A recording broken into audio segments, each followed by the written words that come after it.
Eyleme bana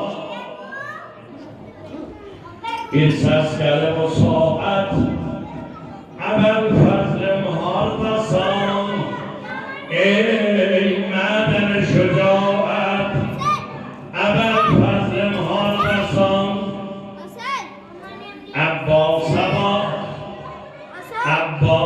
bak tefekkür ile izzicahinem Şiiler alem penahi sesli oluyoruz penahine gördüler ben fethen atıp destiyeyi derisi deme pencesim varıp Xeyber kenolli Xeyber zullamı sındırıp bir an ile evvel fez yetişti o menzile görecek veli Velinin işi düştü müşkülen Ebelfez baba neyledir?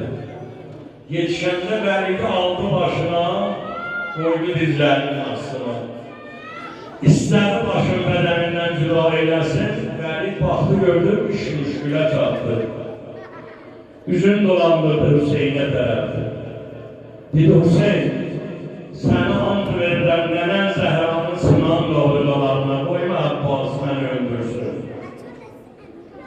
Allah buyurdu kardeş. O benim nenem Zehra'ya ant verdi işin olmasın ondan. Allah Abdillah geldi. Mübarek elin çekti Ebelfez'in mübarek bağlılarına.